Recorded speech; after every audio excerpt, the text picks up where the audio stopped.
I'd like to welcome everybody that's attending our session. This is the 13th in our series of professional services webinars by NSA. And I'm very pleased and excited to bring for this particular series our great partner, SPARXiQ. Some of you may have known their prior name before they changed their name as SPA Inc. This is a solution that is specifically tied around pricing, helping distributors to be able to get better margins through use of analytical tools, of business processes, and performance skills. This is me. If you've been on our webinars before, you're probably sick of hearing me, but I'm the VP of Sales for NSA, and we look for our strategic partners to hold these webinars on a regular basis. And I'm very pleased to introduce our presenter today. And move to the next slide, please. And that is Gregory Smith. So Gregory comes to us with a significant amount of experience.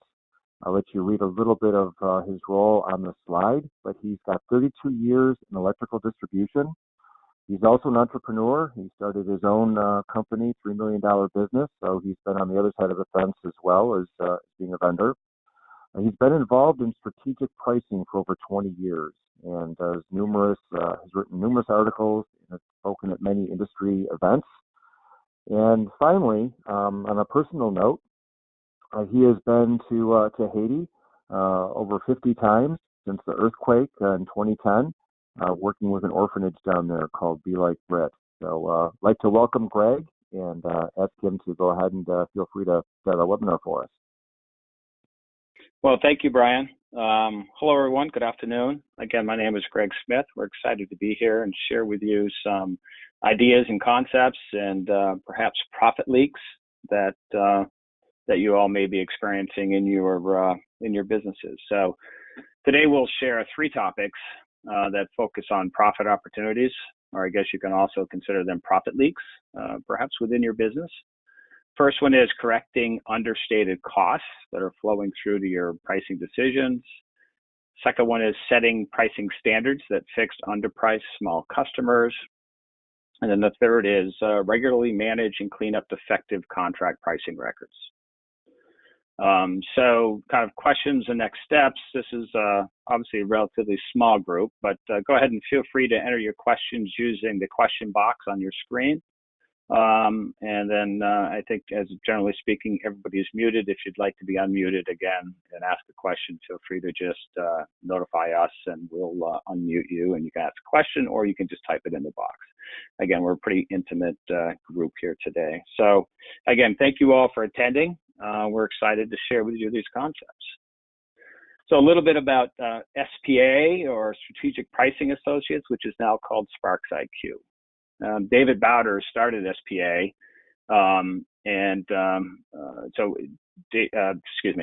David Bowder started SPA in 1993. We worked with well over 400 different distribution businesses from around the world. We also have worked with over 200 of the world's largest manufacturing companies, as you can see by the names on the chart. If you look across our portfolio of manufacturers and distributors, broadly speaking, the companies who work with us are those who have a high degree of complexity in their business. They have lots of salespeople making lots of independent decisions, selling to a large number of customers across very, very diverse markets and products. Fundamentally, it's about how do you bring structure to a sales environment that has gotten used to what we call Wild West pricing. And our value comes from the ability to sharpen the pricing standards that the sales force is using. We provide better pricing standards while gaining more consistency and execution around those standards, which is really the key. So a little bit about us. I want to start off with understanding the whale curve. And I don't know how many are on the call are familiar with the whale curve. Whale curve can apply to both products and customers. In this particular case, we're going to talk about products. And I'll spend just a few minutes talking about it. The reason is because, again, the whale curve actually analytics applies to understanding the long tail products, which we will be discussing on tip 1. But essentially, it's this: as you can see on the left side of the whale curve, roughly 20% of your, in this case, products. This also applies to customers, but in this case, we're talking about products.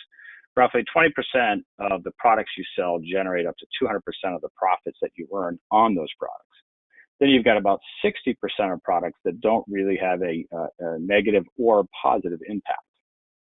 And then you've got these long tail products, which is about 20% of your products that actually subtract 50% of the profit. So if you're a 4% EBITDA company, then there's a good chance that you could be a 6 or 7% EBITDA company just by correcting both product long tail issues as well as customer long tail issues, because again the concept applies to both. So I just wanted to give you that kind of broad brush stroke background on the whale curve, because as I said, it does apply to what we're going to talk about here, which is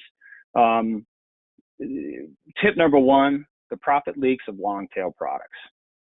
So long tail products are small order sizes, non-stock transactions, fewer inventory earns.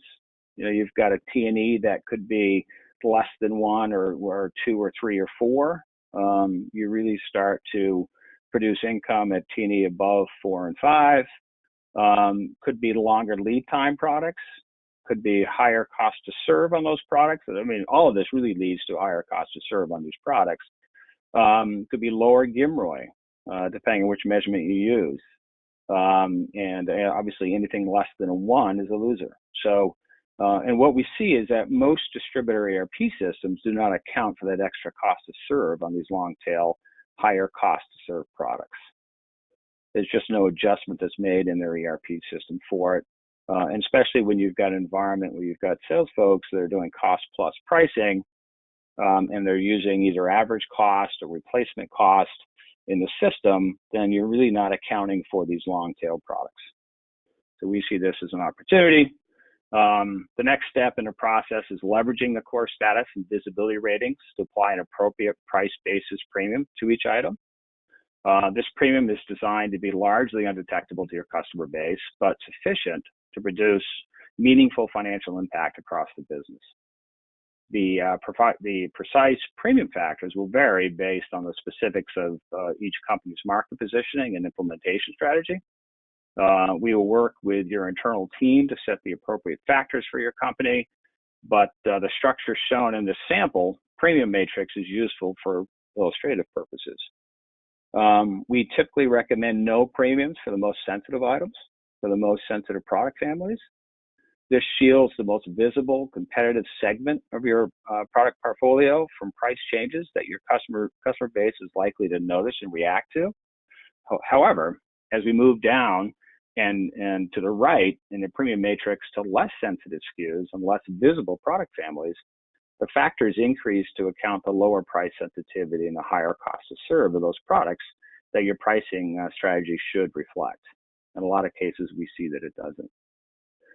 One other thing to mention is that the matrix factors we recommend are typically adjusted further based on the relative expense of the product. So more expensive capital equipment type items will have their premium factors adjusted downward because all else being equal, a 3% increase on a $500 item is way more visible in the marketplace than a 3% increase on a $5 item. For example, similarly, less expensive spare part type items will typically have their premium factors adjusted upward. So we will work with your team to define and set those premium modifier values. This is a systematic approach to changing the cost basis that sales reps see when they price or your ERP system uses to set the price recommendations depending on how you have your ERP system set up. So in order to make money, even before we change the behavior of the sales force, we can use the price premium factors described on the previous slide applied to cost basis of what a salesperson sees. So we restate the cost basis for sales rep purposes for pricing purposes. So you have the availability within Infor to change the cost basis on order entry screen to determine what it is they're seeing and what it is they're using. So if we add small slivers of cost to the product and the sales rep puts their 25% peanut butter margin on it, what happens is they unknowingly create a higher margin than they did before. So it's really a way of taking a sales force that's using a lot of cost plus and quickly and strategically converting that existing behavior into a more profitable outcome. So it kind of sidesteps all the change management, which we will come later, and allows us to deliver, profitability very quickly to your environment. This part of the project typically takes about 1 to 2 weeks in the early stages of the product, and typically of the 200 to 400 basis points of total opportunity, this gets about half of it, or 100 to 200 basis points. This is, again, a great way to instantaneously, usually within 30 days, add 100 to 200 basis points of your through stock sales revenue. Again, this can be applied either to impact your list price or your matrix price. It can also be set up to impact your cost of goods view, so that salespeople are using maybe a COM cost instead of replacement cost or average cost. It's a great way to pick it up. And again, you can see by the chart, it's 63% impact on this particular example, but you times that by, thousands, tens of thousands, hundreds of thousands transactions, it ends up being a lot of money. So we've got a case study here, right? So the client, they're a large national distributor with a large revenue and thousands of unique SKUs, 3 years of stagnant margins. They haven't been able to grow margins, cost plus sales behavior. And so strategic cost premiums, as described earlier, were applied to their system ERP. Cost of goods shown to sales and order entry screen. They changed their cost of goods view. So that's what the salespeople saw, the new enhanced cost of goods, which better reflects the cost to serve on that product. And premiums were applied anywhere from 1 to 15% on about 45% of total revenue. Results, live within 45 days, usually less than 30 days, or if the client had some data issues. 200 bips improvement in gross margin, $17 million in incremental margin year one. Very successful. I understand your business may not be $1 billion in revenue. That's okay. What is relevant, however, is the constant is that we see anywhere from 100 to 200 bips pick up in margin on day one. So take the 200 bips times your through stock revenue, and that'll give you an idea of the impact that we could possibly see. So again, talk about the implementation. Implementing the price basis optimization module within your organization typically takes a week of staff time over a 30 to 45 day period. The price basis optimization solution represents the quickest path to implementation and real margin gain amongst our SPA suite of products. This process is quite lean, as you can see in the project map on this slide. To begin, your company will provide SPA with 12 months of invoice data. We will then take 2 weeks to validate the data, complete our statistical analysis, and produce recommendations for your team's review. We will then share recommendations with your project team and guide them through the process of reviewing the recommendations, setting up the module within Infor, and managing the optimization factors. This review and setup typically takes 2 to 3 days of staff time over a 2-week period. Finally, we will work with your IT team to import the pricing tables into Infor and test the installation before going live. The final step typically requires 1 to 2 days of staff time. So certainly within 30 to 45 days, your company will be on its way to earning 1 to 2 additional margin points. So as when we talk about tip number 2, it's really about a full pricing opportunity. It's really the scatter plot that you're seeing here that's really a big part of the foundation of the opportunity. What we show you here is every customer is a dot, and we show you for a typical distributor, what is the size of the customers they sell to on the horizontal axis, and what's the price level of that customer on the vertical axis. So 1L represents average customer pricing in the marketplace for a given customer type. What we're showing for each customer as a dot is, how does their market basket of products get priced? How is it priced compared to what the average customer in that market achieved? So if you're at 1.0, you're paying industry average pricing. What you see here is, on the right side of the curve, with the very large customers, they tend to be priced very close to market. No surprise. Usually large customers have a lot of customer-specific pricing, SPA, CPAs, or, they're tied to a active account manager that takes care of them. But when we look at the left side of the chart, particularly the areas in the orange box, we see a lot of inconsistency in pricing. We see, in fact, a lot of pricing leakage or profit leakage, which is basically underpriced smaller accounts that have slipped through the cracks. It's either through the neglect, it's through thinking that it's a small customer that's going to turn into a whale someday, or peanut butter pricing by the sales team. Every salesperson has a favorite gross margin percent markup. It always ends in zeros and fives. And most of the time in that type of environment, they apply that favorite gross margin markup across all customer types, irrespective of sensitivity, across all customer sizes, irrespective of sensitivity, as well as product. It's applied across everything as if they all were equal, and of course they're not.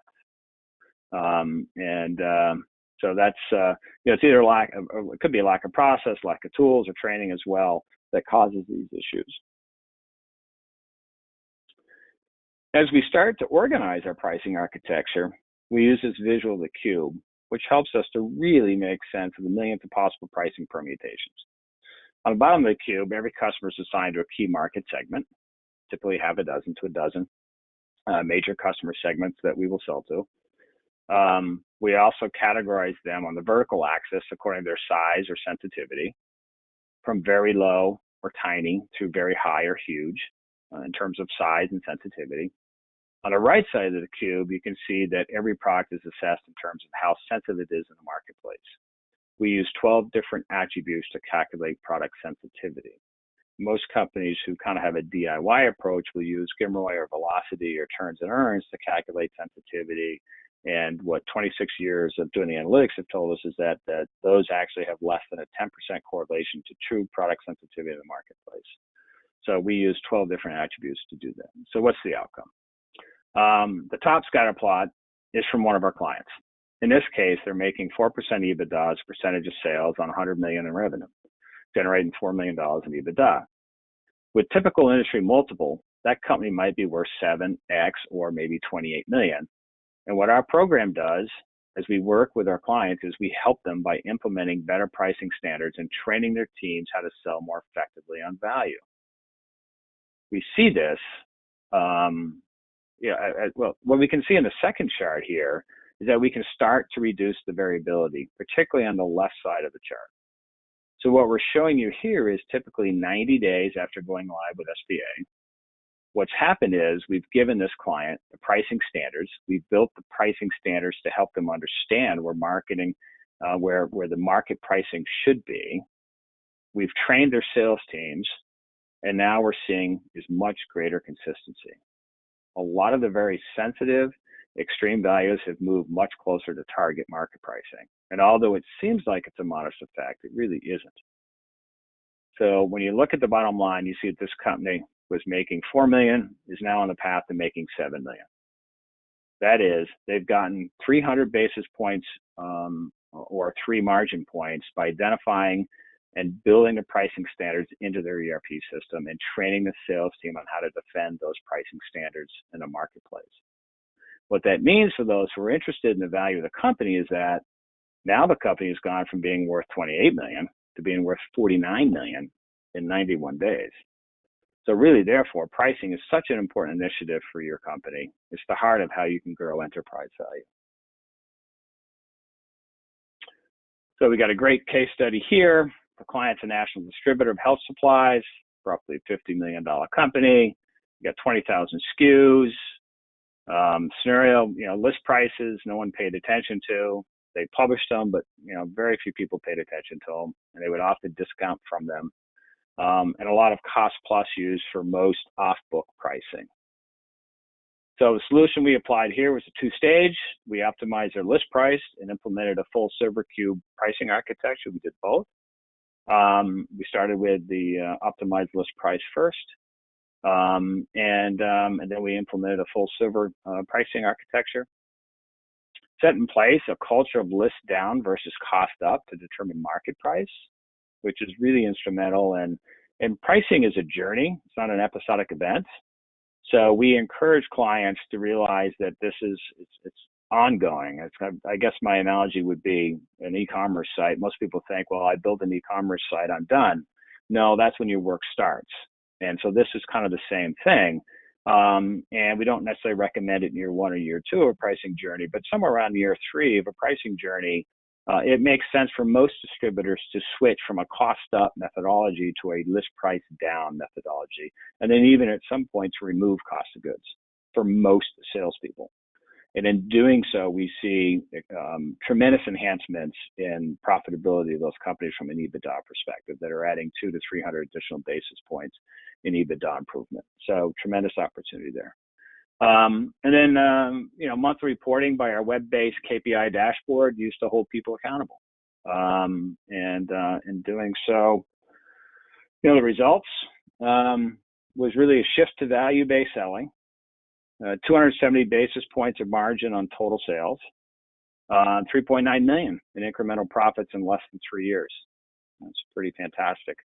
So the question is, what could you do with that extra profit? Go out and make an acquisition, open up some stores organically, any number of things obviously you can do. And that was a bit of my history in a 10-year profit journey, taking a company from 50 million to 200. And we went out and made several acquisitions and opened up a bunch of stores organically and essentially paid for it all using SPA analytics.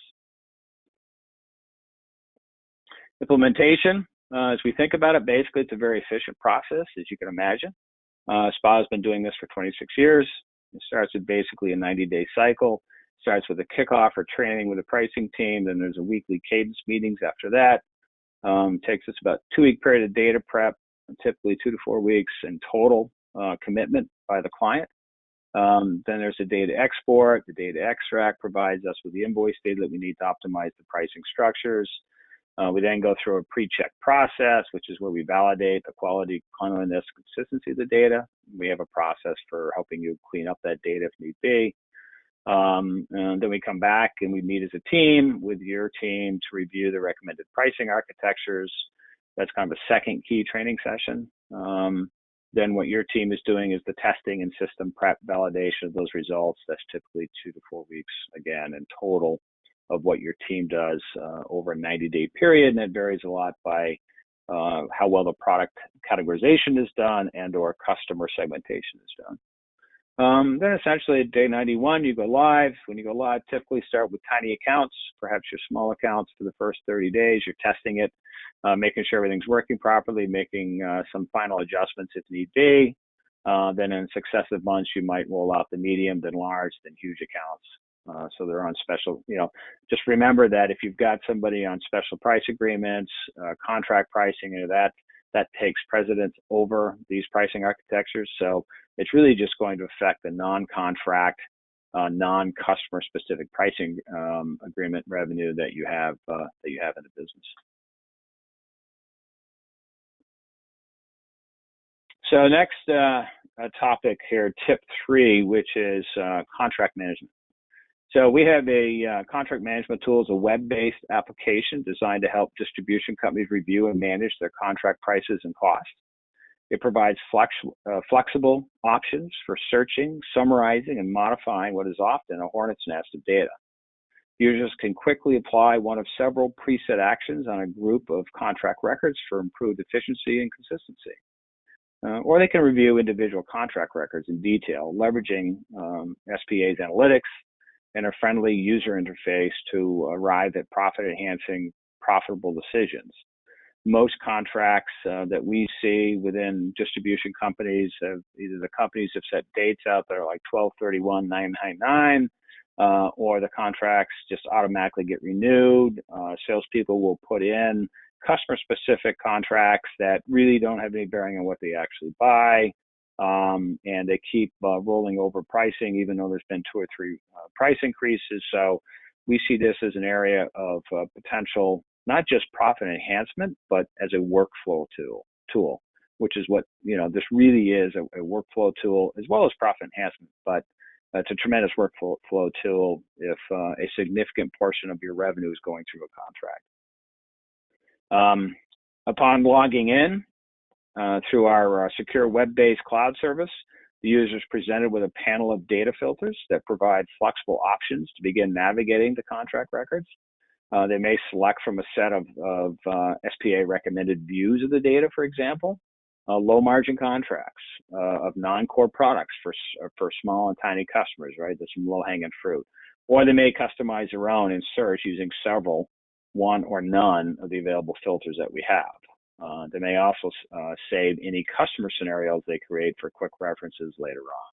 So it's a very flexible tool in order to be able to start slice and dicing the information. Once the user submits their data filter selection, a summary of the records satisfying the search criteria is displayed at the top of the screen, including the number of contract lines, their associate sales, margins, and the potential impact of implementing SPA's recommendations. Kind of box one is a drop-down menu offers several options for breaking down the results set. Then box two, for example, summarizing the records by sales rep or manufacturer. Again, I just have to keep reinforcing tremendous flexibility with this tool in terms of how you slice and dice the information and how you make changes to the contracts. So at this aggregated level that you see on the screen now, the tool provides the option of applying an action to all the contract records within a row of the summary table by selecting from a menu of alternatives, including expiring the contracts, modifying contract cost, setting pricing to the SPA target level, or changing prices by user-defined percentage. This feature enables your company to quickly and efficiently address large swaths of contract lines that would otherwise consume many hours of review, effort, or simply be rolled over in perpetuity without correction, which is what we see a lot. And understandable, it's many Excel sheets that people have to deal with, and usually it's a large group of people that are working with contracts, and it could be anywhere from the sales team to management to the pricing team or purchasing that's kind of handling these contracts. Clicking on any one of the hyperlinks in the aggregated result set reveals the underlying contract line detail. At this level of resolution, the specifics of the customer and the product can be reviewed, as well as the line's historical sales and margin performance. In addition, the current contract price and cost can be compared to SPA's recommendations. This granular level of review is best suited for high volume, competitive contracts whose sensitivity warrants a careful assessment and adjustment. At the line detail level of review, the user can modify the contract line in one of two ways, either by selecting an action from a drop-down menu, or opening a full screen overview of the contract specifics and choosing from an extensive set of price and cost adjustment options, including free-form entry of a change percent, target gross margin percent, or selection of an SPA recommendation. Lots of flexibility there. And then once the user has completed their work, the summary page will indicate the margin impact of the adjustments as a final validation.